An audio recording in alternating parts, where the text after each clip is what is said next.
Boa, hoje eu vim falar da estratégia recorrente do próprio Bolsonaro e dos bolsonaristas.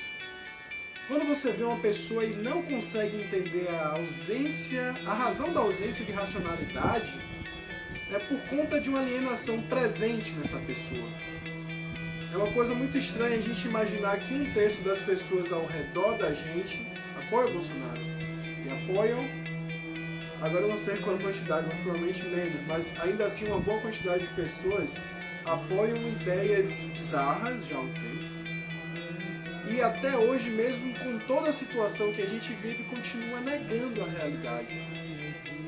Então, basicamente, quando você conversa com alguém que é bolsonarista, quando você vê Bolsonaro falando, o discurso é muito similar.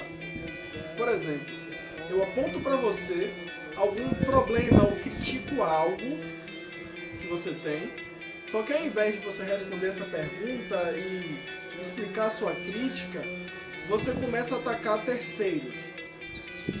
Você começa a mudar o foco da conversa, atacando terceiros, até chegar a um ponto em que provavelmente você vai atacar essa pessoa que te fez a pergunta. No caso, eu, por exemplo. Quando eu pergunto algo para o bolsonarista, por exemplo, uma afirmação. Moro renunciou do cargo de ministro, pediu a demissão, por conta de Bolsonaro estar querendo interferir diretamente nas investigações da Polícia Federal e tentando mudar o superintendente, que a ideia é justamente blindar o seu filho contra a CPI das fake news. Então, quando você dá essa afirmação, por exemplo, bolsonarista, ele vai começar uma retórica dizendo que basicamente o que você ouviu no discurso dele. Começa a falar sobre outros assuntos que não tem nada a ver, e se vitimizar, e de vitimizar o próprio Bolsonaro, ou de começar a utilizar estereótipos que são vigorantes, machistas, homofóbicos, sexistas, ou que desvalorizam a minoria e acaba atacando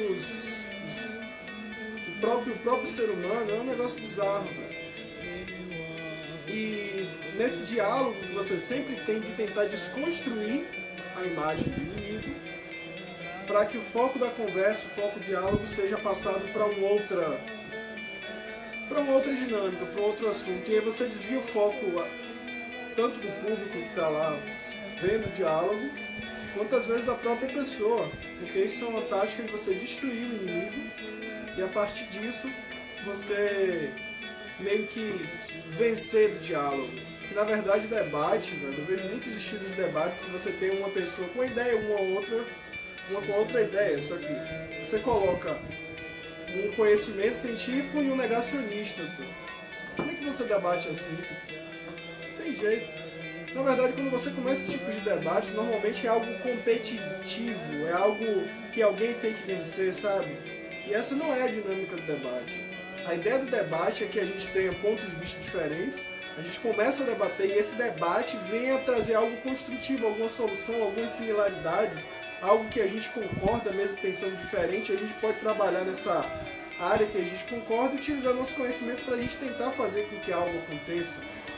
Só que quando existe esse debate negacionista e algo que realmente é embasado em teoria, em experiência, você não consegue ter um diálogo construtivo.